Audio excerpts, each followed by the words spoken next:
Guys, so today, yes, my hair may look different.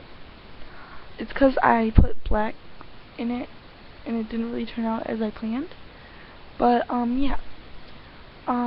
Anyway, what basically I'm talking about today is actually, it's one of the best days ever because,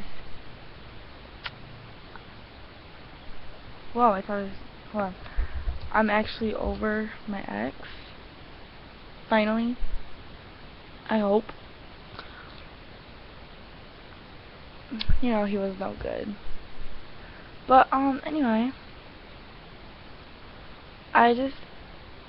This one ain't gonna be long. It's gonna be like a few minutes.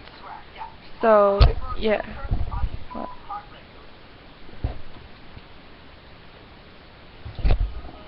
I, yeah.